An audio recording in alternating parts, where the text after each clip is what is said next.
Hello everybody, I am Keaton and this is Kid Catholic Season 12, Episode 3. I hope that you all are having a really good Tuesday so far, a good post-St. Valentine's Day, a good post-Super Bowl Sunday. You know, it was an eventful weekend. Now guys, when coming up with the idea for this video, I was feeling really stressed myself. I was feeling like I didn't have time for things, like I was doing too much. So I was like, you know what, I want to sit down and make a video about that. But then I remembered, oh, I've made that before. Let me go check and see how long ago it was. I made it twice, apparently. I made a video on dealing with stress once in December 2019 and once of December 2020. So I don't know what it is about just this sort of annual yearly time period, but apparently I sort of feel this way every single time. But it's something that I am going to continue. It's something that I feel the need to talk about again, because while yes, I'm dealing with it right now, it's also something that so many of us deal with on a day-to-day basis.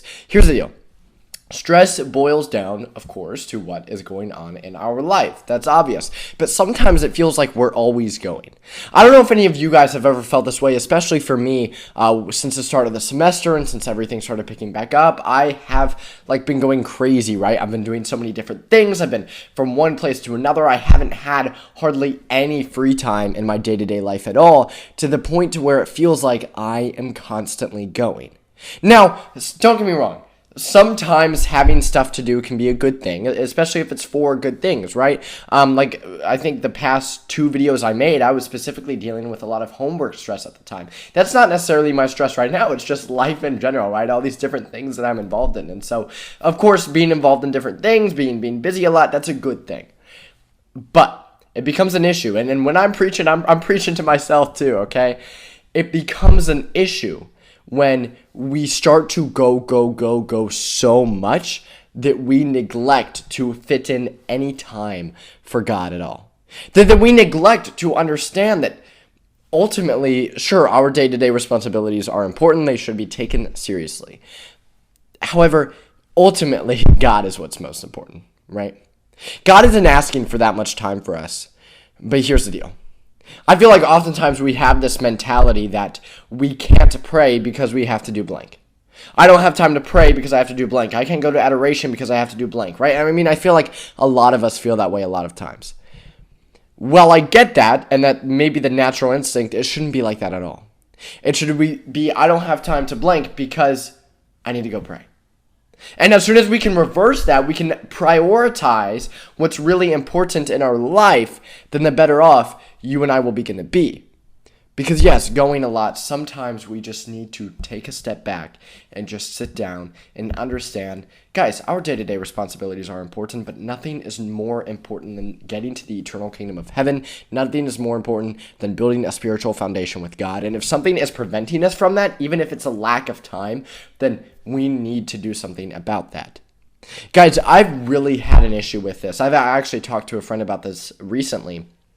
Is just doing so many things, being so busy, and just not saying no to anything. If I'm asked to do something, just yes, and I feel like a lot of times you and I can sort of have that same mentality, right? It sometimes feels like we just can't say no. We just keep doing and getting involved in so many things. And again, every person is different. So somebody watching this might not experience that at all and may be dealing with stress for an entirely different reason.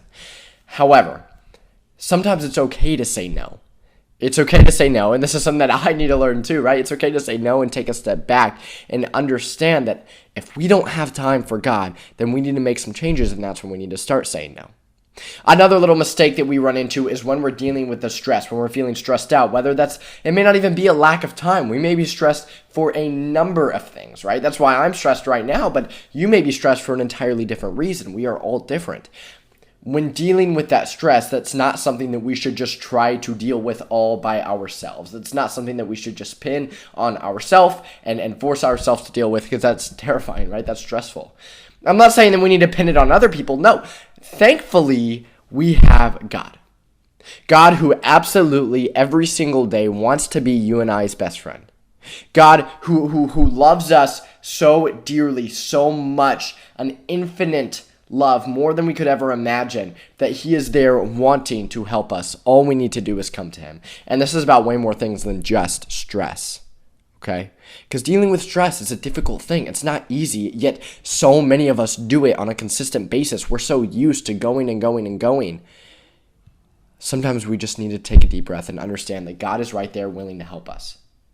God is right there wanting to help us. The way we come to him is through prayer, but we need time for that, right? We need time for prayer. Guys, prayer and adoration and the sacraments, things like that, they calm me down so much. I don't know if you guys have that same experience with it, that when we feel like we're so busy, when we feel like we're just stressed out, being able to just sit, put time aside, put our worldly responsibilities aside, and focus on God. Focus on God's love for us and on the importance of getting closer with him. Because stress is a part of life. Nobody's ever going to go through life without being stressed. We know this, okay? I mean, that's not new information. However, the sooner we can understand that things of this world, material things, are dust compared to the glory of heaven. You could find me the most valuable diamond in the world, the most expensive, beautiful looking thing. It would be absolute dust, less than a grain of sand compared to the kingdom of heaven. So guys, I'm not saying that our day-to-day responsibilities, I'm not saying that the things that we might be busy with aren't important, okay? For us, and maybe we want to, whatever it might be, right? For me, I'm doing all these different things, you know, I want to be more successful, I want to be more involved, all of this. Okay, like that's a good thing. But what I need to understand, what we need to understand is that ultimately it's the kingdom of heaven that matters. And if that means that we have to say no to something or that we have to put something away for our day-to-day life so that we're less busy and we have more time for God, then okay, we need to do it. Because the reality is God lives outside of time. While time might be super important to us and in dealing with the stress, God lives outside of time entirely. And the sooner we can come to understand that, the better off we will be. Again, guys, I don't know what it is about the winter season. Like it was December the past 2 years and February now about me dealing with stress and then coming up with a video for it and just feeling stressed out, busy. I don't know what it is. Maybe it's just this time of year. Either way, I think that just to recap what I've talked about, the sooner that we can understand, one, that ultimately it's really not, we shouldn't be dealing with it all on our own. We need to come to God about our stress. Two, understanding that God matters above everything else, above every other earthly, worldly possession. And understanding those two things is the key to dealing with this stress, getting maybe sort of feeling a relief in our chest, right? A burden off our shoulders so that we may dedicate more time of our life to God. So now that the topic is done, y'all know what it's time for now. It's time for the Saint of the Week. And today's saint of the week is, of course, Saint Valentine. Who else would it be with Valentine's Day yesterday? Now, what I just did is something of my pet peeve, is Valentine's Day, right? Let's include the saint before it, Saint Valentine's Day.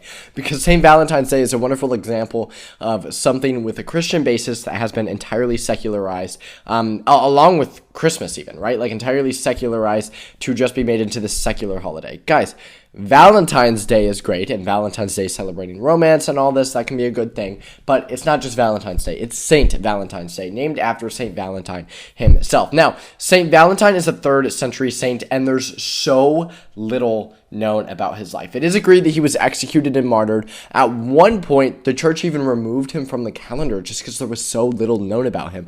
But we still recognize him officially as a saint because the question of whether he existed isn't in doubt. We know that he existed. Archaeologists have unearthed a Roman catacomb in an ancient church dedicated to Saint Valentine. So whether he existed, we don't know. There are some people saying that it was 2 people with the same name, and so they're both Saint Valentine. It's a whole ordeal. While we're not entirely sure, there are a lot of really cool legends, stories about Saint Valentine that very well could be true. The Catholic Church just can't confirm it, so that's the difference. One cool story is that he was on house arrest with a judge.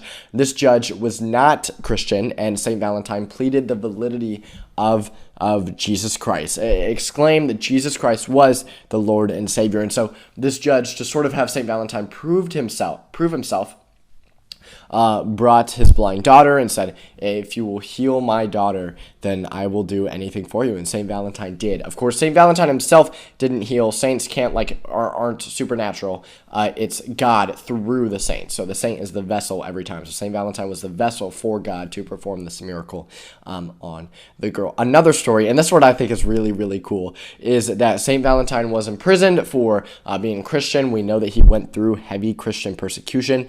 And while he was in jail, he met the jailer's daughter, who he healed from being blind. So again, sort of similar stories. While they're not entirely sure what all is accurate, the story goes that he healed the daughter from being blind. Her blindness was restored, not blindness, her sight was restored, and it was on the day of St. Valentine's execution. He left a note to the girl and signed it, "Your Valentine." Hence why we do that in St. Valentine's Day. Isn't that pretty cool? Like the Your Valentine notes, who's your Valentine?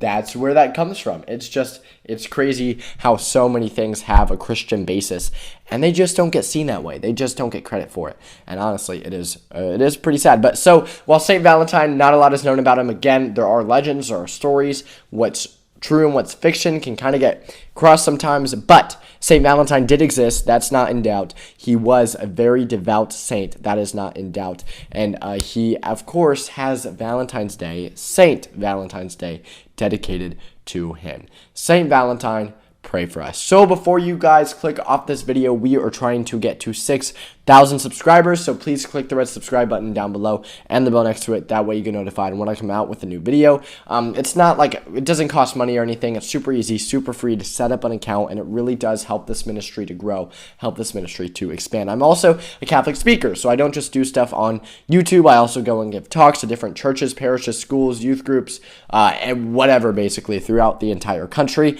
If you want to know how I am as a speaker, go to kidcatholic.com, click the speaking engagements there tab from there, and you can sort of see some of the different talks that I've given, and there's even a video. I've been releasing videos lately of some of the talks that I have given as well, so please go check that out. I would love to get to come and speak. If you want to invite me, email me directly at kidcatholic1@gmail.com, or go to my website, kidcatholic.com, click the contact me page, and email me from there. Please go to kidcatholic.com in general. There's a whole Kid Catholic merch store up there that is really, really cool. So please go check that out. Please check out all three of my social medias, Facebook, Twitter, and Instagram. The link to all three of those will be in the description down below. Please comment and say your topic suggestions that you might have for future videos, and please like the video. Once again, I hope that you all had an amazing weekend. Had a really good St. Valentine's Day yesterday. This was Keaton of Kid Catholic. I will see you all next week, and hi, Brielle.